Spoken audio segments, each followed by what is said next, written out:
Kids Reporter. Yorana et bienvenue dans votre émission Les Kids Reporters. On téléphone et on surfe sur Internet tous les jours. Mais comment ça marche? Le téléphone fixe, le portable, le web? Pour tout comprendre, le groupe OPT a ouvert ses portes aux Kids Reporters. Regardez. Yorana, nous sommes les Kids Reporters. En téléphone, on cherche sur le web. Mais comment ça marche? Le téléphone fixe, le portable, l'internet. Pour tout comprendre, le groupe OPT nous ouvre ses portes. C'est ici, à l'hôtel des postes de Papeete, que nous allons trouver la première partie de nos réponses. Celle qui concerne le téléphone fixe et l'internet dans nos maisons. Bonjour. Nous sommes les Kids Reporters et nous aimerons savoir comment marche l'internet et le téléphone. Bonjour, moi c'est Veité, je suis technicienne télécom à Onati. Donc ici vous êtes au DCR, donc c'est le département cœur de réseau. Et là c'est la cellule service réseau voix. Donc c'est ici qu'on paramètre tout ce qui est téléphonie fixe. Et l'autre côté, je vous laisse mon collègue vous expliquer ce que c'est. Bonjour, moi c'est Sébastien et de ce côté-là, on retrouve tout ce qui est la section Internet. On s'occupe de tout ce qui est ADSL et puis déploiement de l'Internet dans les îles autour de Tahiti. Pourquoi il y a autant d'ordinateurs? Alors il y a plein d'ordinateurs parce que normalement il y a une personne par ordinateur. On est assez nombreux pour gérer tout ce qui est téléphonie fixe dans l'ensemble de la Polynésie française jusqu'à l'international. Aujourd'hui, le téléphone et l'internet nous paraissent si simples à utiliser. Mais derrière, une technologie complexe est en place. C'est un peu étroit. En fait, ça, c'est le passage secret. Normalement, on peut passer Au par de la en bas. Et... Déjà, là, vous pouvez filmer. Une vue d'ensemble, pour avoir une vue d'ensemble. Tous les câbles qui arrivent. Donc tout ça, c'est le grand Papeete, uniquement. Tous les abonnés de Papeete, le grand Papeete, se trouvent ici. Chaque fil représente une maison, un foyer. Dans chaque commune, il y a une salle comme ça, avec tous les câbles. Ça s'appelle la salle du répartiteur.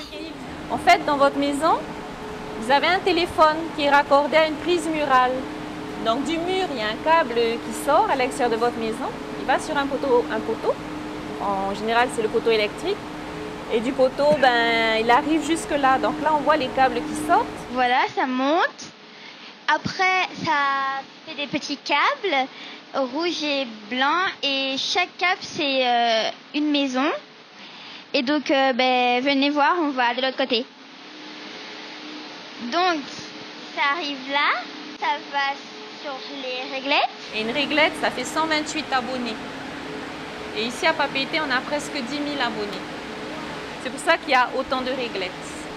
Et les fils verts et rouges, c'est pareil? Non, alors, il y a les fils... donc, ce qui est rouge et blanc, c'est le téléphone fixe. Et quand vous voyez du vert, c'est qu'il y a Internet. Et après, ça passe dans un gros... dans le plafond et ça arrive ici. Ça? Sur les grosses machines. Mais et après ça fait quoi? Après, il faut qu'on paramètre sur nos ordinateurs que par exemple l'abonné a ce numéro de téléphone, est-ce qu'il a Internet, est-ce qu'il a le téléphone fixe. Venez voir. Imaginons que tu viens de t'installer chez toi et que tu veux y avoir le téléphone. Tu fais ta demande auprès de Onati maintenant, dans un bureau de poste. Et donc, là-dedans est configuré ton numéro de téléphone. C'est le commutateur.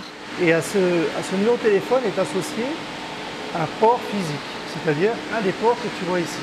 De ce port-là, de cette réglette-là, nous tirons un fil en cuivre vers la réglette que vous avez vue derrière avec les embouts bleus. Le répartiteur. Et ces embouts bleus, ils vont vers l'abonné justement.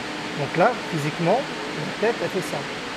Elle est raccordée sur les poteaux électriques, par exemple, que l'on voit au bord de la route. De poteau en poteau, ça va jusqu'à la maison là où tu habites. On fait le raccordement physique sur ta prise murale et là, tu peux avoir la tonalité, tu peux avoir le téléphone. Mais aussi Internet. Et pour que le son et l'image passent mieux. Le cuivre est très conducteur, mais il s'oxyde aussi très bien.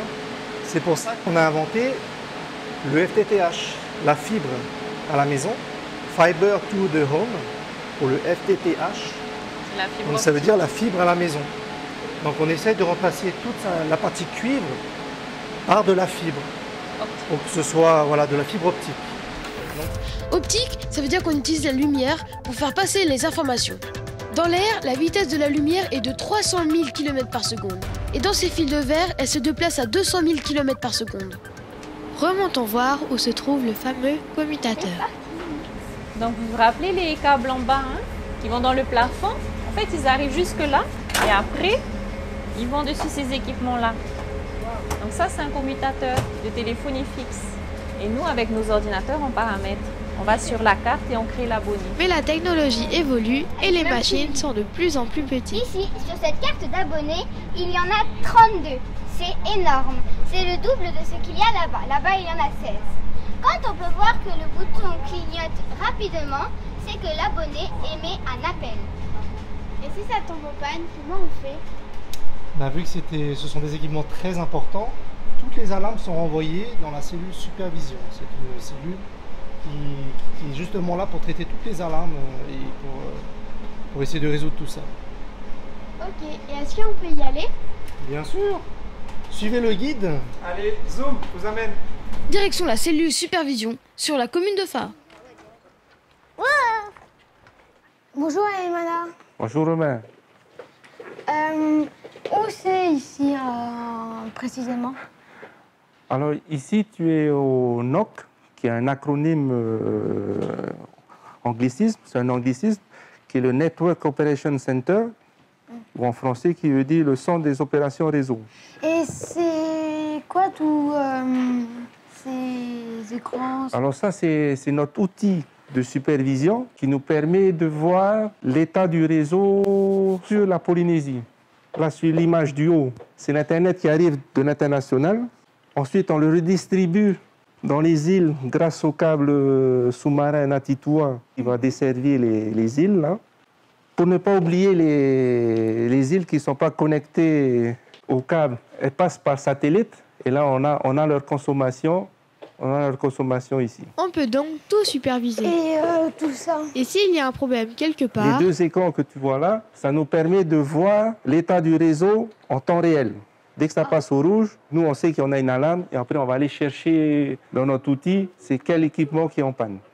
Mais comment le son et les images passent dans les fils? Les images et le son, on a été obligé techniquement de les transformer en numérique, en valeurs 0 et 1 pour pouvoir les transporter sur les fils de cuivre qui arrivent à la maison. Donc, pourquoi des 0 et des 1? Pourquoi pas des 8 et des 2? Très bonne question, mais là, on est obligé d'aller au tableau. Là. Ta question, là, elle mérite un petit schéma. En effet, rappelons d'abord ce qu'est le son.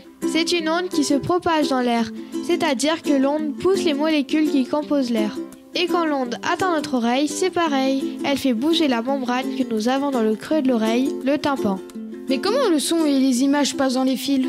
Comment le transporter d'un téléphone à l'autre ou d'un ordinateur à l'autre? Il faut utiliser un langage qu'ils peuvent comprendre. C'est le langage binaire. Ça, c'est la fréquence. Binaire, c'est que deux chiffres, c'est 0 et 1. La première chose qu'on a fait des échantillons.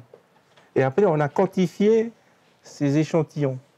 On va dire que celui-là, on prend l'exemple, il va être codé 0, 0, 1. Celui-là, il va être codé 1, 0, 1, 0, et ainsi de suite. C'est le rôle du CAN, le convertisseur analogique numérique. Il va mesurer en Hertz la hauteur de l'onde, ce qu'on appelle la fréquence, et la convertir en débit, en octets par seconde. Chaque octet est composé de 8 bits. Uniquement des 0 et des 1, avec plein de combinaisons possibles. Et plus tard, on utilisera sûrement aussi le langage quantique, les qubits, un autre langage qui permet de superposer et d'entremêler les 0 et les 1, et donc d'aller encore plus vite. Quand on a fait cette étape, on est capable de transporter ça dans nos fils, et arriver de l'autre côté, il nous faut un CNA, un convertisseur numérique analogique, qui va reproduire exactement la forme. C'est ce qui se passe pour les images, le son. Plus on va être précis dans le découpage, plus on va avoir une restitution fidèle du son. Par exemple, quand on voit un message, il peut être codé 1, 1, 0, 1, 0 ou plein d'autres combinaisons. Donc je vais vous dire un mot codé en binaire et vous allez devoir essayer de le trouver.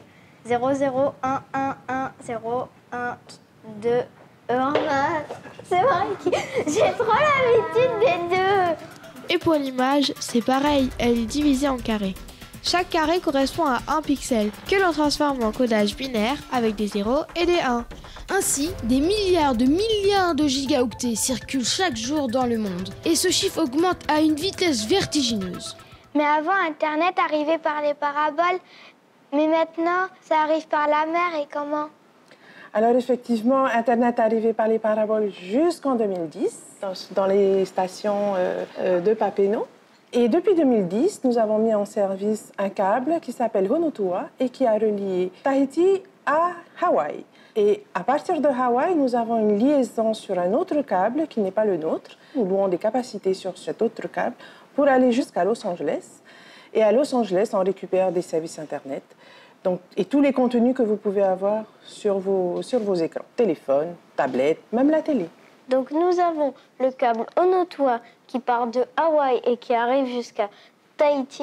Après, nous avons le câble Honotua domestique qui desserne toutes les îles sous le vent. Ensuite, on a le câble Natitua qui passe dans les îles des Marquises et dans les îles Tuamotu. Et ici, nous avons le câble Manatua qui relie Tahiti jusqu'aux îles de Samoa en passant par Bora Bora, les îles Cook et Niue. Et bientôt, c'est un projet, on va faire un câble Natitua Sud qui reliera cette fois les Australes. Donc Rurutu et Tubuai. C'est bien beau de voir autant de câbles, mais comment vous les avez déposés sous la mer Tout d'abord, le câble est arrivé de Calais, puisqu'il a été fabriqué en France. Il a été chargé dans le câblier qui est l'île de Bas. À l'intérieur, il y a des énormes cuves qui ont accueilli le système. Et en fait, le câblier, il va poser le câble à partir de l'arrière du navire. Et tout doucement, il va avancer. Donc, il y a une technologie dans le navire qui fait que le câble il va être posé exactement là où on a envie qu'il soit posé. Parce que dans les fonds marins, il y a des montagnes, il y a des crevasses, et il faut faire en sorte que le câble il évite ces montagnes et ces crevasses. C'est vraiment un travail énorme. Oh oui, c'est une partie du projet que personne ne voit. Mais cette fois, l'installation du câble aux Marquises et au Tuamotu a été filmée. Le bateau mesure 160 mètres de long, 3 niveaux vers le haut, 3 niveaux vers le bas. Quand le câblier commence à dérouler, il ne s'arrête pas et travaille 24 heures sur 24. En fonction de la profondeur d'immersion, la protection n'est pas la même. Plus on se rapproche de la Terre, plus les couches de protection sont épaisses, car les dangers sont importants. Voici le fil de fibre optique minuscule comme un cheveu, suivi d'autres câbles, puis d'autres câbles, puis d'autres câbles. Vous rencontrez 6 petits câbles pour tout autant une protection, c'est vraiment incroyable. Il nous reste encore une question essentielle. On a vu le téléphone fixe et l'Internet par câble. Mais comment ça marche le téléphone et l'Internet mobile? On a rendez-vous avec Thierry, un spécialiste du téléphone mobile. Bonjour les enfants. Nous sommes les Kids Reporters. On aimerait savoir un peu plus comment ça marche sur le téléphone. Alors, le téléphone mobile, pour vous expliquer comment ça marche, il faut déjà que je vous dise de quoi est composé le réseau de téléphonie mobile. Le réseau de téléphonie mobile, c'est un ensemble d'antennes, de petits relais qui sont répartis autour de l'île, dans les résidences. Et tous ces petits relais, en fait, sont reliés à un gros concentrateur qu'on appelle un autocommutateur. Et c'est cet autocommutateur qui permet justement de gérer tous les téléphones mobiles qui sont connectés au relais. Et comment fait l'autocommutateur pour gérer les appels d'un téléphone à l'autre? Alors, je vais vous expliquer le cheminement d'un appel, pour bien comprendre. Alors, un téléphone, lorsqu'il est allumé, il va chercher à se connecter à un relais. Mais il y en a un là, en fait. Donc, logiquement, il va se connecter à celui-là. De ce relais-là, qui est connecté à l'autocommutateur, il va permettre justement à l'autocommutateur de savoir que ce téléphone-là va vouloir passer un appel. Maintenant, l'autocommutateur, son rôle, c'est de router cet appel vers un autre terminal. Et tout ce processus permet d'avoir une continuité d'appel. Ça fait beaucoup quand même. Oui, ça fait beaucoup. C'est pas simple la téléphonie mobile. Il y a combien de relais dans une commune? Dans une commune ou dans toute la Polynésie?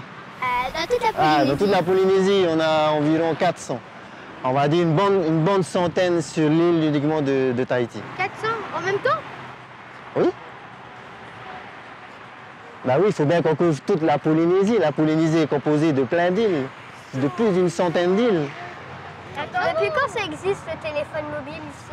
Les téléphones mobiles existent depuis les années 1995, avec les premiers réseaux GSM, donc de première génération. Les premiers mobiles ressemblaient à ça.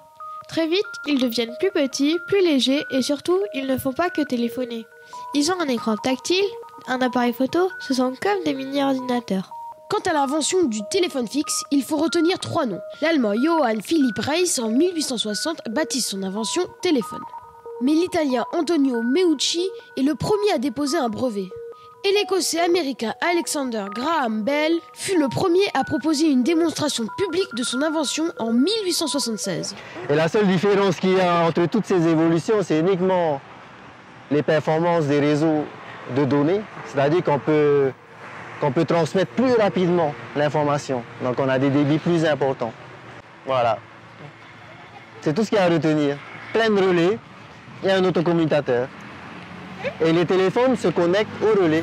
Par exemple, si je bouge ici, le téléphone va vite chercher à trouver un autre relais. Et quand il y a plusieurs opérateurs, comme chez nous en Polynésie, la technique est la même. Et dans 1000 ans, les téléphones, ce sera dans l'air comme ça. On n'aura plus besoin de téléphone. Merci de nous avoir suivis. Avant de nous quitter, voici la question du jour. La fibre optique transporte des données. Réponse 1, à la vitesse de la lumière. Réponse 2, à la vitesse du son. Réponse 3, à la vitesse d'un cheval au galop. Si vous n'avez pas la réponse, revisionnez le reportage en replay sur le site internet polynésie.lapremière.fr et continuez de nous suivre, les Kids Reporters, sur YouTube, Facebook et Instagram. À la semaine prochaine!